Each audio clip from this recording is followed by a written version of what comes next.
Welcome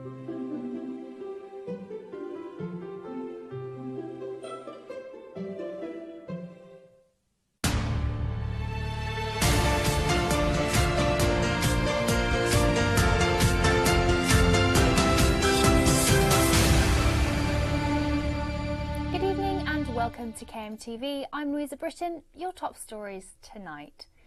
Life in prison, murderer Christian locked up for 30 years. Building destroyed by fire in Rochester. And welcome to Kent, Ted.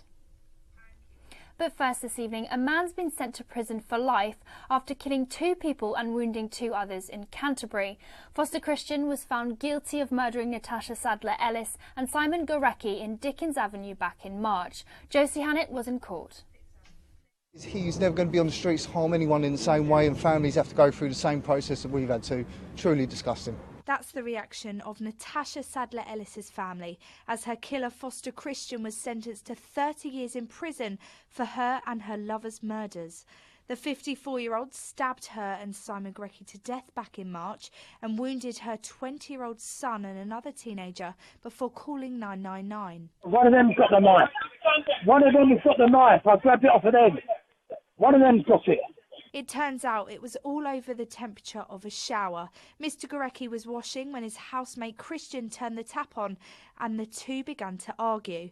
Christian grabbed a knife and killed his victims and wounded 2 others, leaving neighbours shocked. Here's Katie Christopher speaking the day after the killings. My daughter came in and said, "Oh, somebody's been stabbed." So I said, "Run and get some towels," and we ran up and sadly we found a young boy slumped on the ground. He'd been stabbed in the stomach.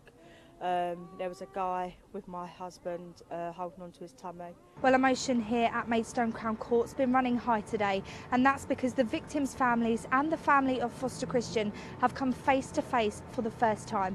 Obviously, this was a very difficult situation. Police got involved and security guards when the families started screaming and shouting at each other. One thing for sure, though, Foster Christian didn't make this easy, smiling and smirking at them in the dock. Simon is not here to speak for himself because Mr. Foster Christian murdered him, but we are still here and we will speak for him, and we know the truth about Simon.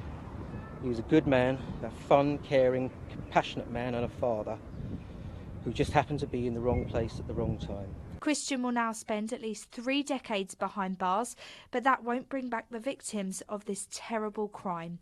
Josie Hannett for KMTV at Maidstone Crown Court. A building at the Acorn Shipyard in Rochester burnt to the ground this morning. Police and fire crews were at the scene and an investigation is underway to determine its cause. I went to Rochester earlier today. It was in the early hours this morning that a large warehouse in Rochester's Acorn Shipyard went up in flames. In this video taken by an onlooker, the fire can be seen at its height, glowing in the distance. Fire crews were called at about 5:30 this morning, and when they arrived the flames had already taken over the building. Now all that remains is its hollow frame. Well, as you can see behind me, the Acorn Shipyard here in Rochester is pretty much just a carcass after the fire that started off in the early hours of this morning. Now fire crews are still working to extinguish the last embers of the fire, and you can still smell the smoke. An investigation is underway to figure out exactly what happened and how the fire was started. The building's clad in asbestos sheeting, and when we arrived it was fully involved, 100% alight with the asbestos sheeting. During a fire it explodes and pops off of the building. Our priority was to establish a really good water supply to tackle the fire and stop it spreading to any adjacent buildings, which we did really successfully. At the height of the fire we had 6 fire engines here. We were quite lucky. It was early in the morning, so there wasn't too many people about. An investigation is now underway to determine the cause of this latest fire. And less than 2 months ago, another building at the shipyard caught fire and was later confirmed as arson. This is Louisa Britton for KMTV in Rochester. Now, a student union has apologised after choosing One Direction star Zayn Malik as one of its faces for Black History Month. Kent Union came under fire as posts on social media pointed out that Zayn is half British, half Pakistani and isn't important enough to appear on the list with Dame Kelly Holmes and Sir Trevor McDonald anyway. Black History Month runs throughout October, during which 6 public figures are nominated to represent diversity. The Kent Union President Rory Murray has now released a statement apologising for the decision. Now, the cost of keeping the former Manston Airport on standby as an emergency lorry park for Operation Stack has cost the taxpayer a whopping £3.5 million. The Department for Transport has paid the owners of the 800-acre site to prepare and maintain it in the event of Operation Stack being implemented. It stood idle since being placed on standby last September, but is continuing to cost hundreds of thousands of pounds in case it's needed. North Thanet MP Sir Roger Gale described it as insane, and Kent's Chief Constable also voiced reservations. The Department for Transport said it worked hard to bring costs down to and present payments were a fraction of what it had been required to pay at the start. Now, the Kentish Express editor was seriously injured while cycling after a scaffolder carrying a pole stepped out into the road in front of him.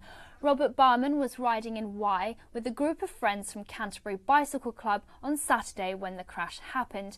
According to his friends, Mr. Bachman was riding at about 10 miles per hour on Bridge Street in the centre of the village when he went headfirst into the pole.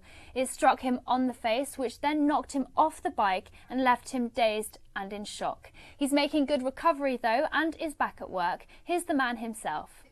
I woke up with 5 stitches in my face, which you can probably see, some bruising to my rib, and a few other injuries down my right side where it looks like I went face first into the bar and then fell off the bike and landed on the concrete. Luckily I was wearing a helmet.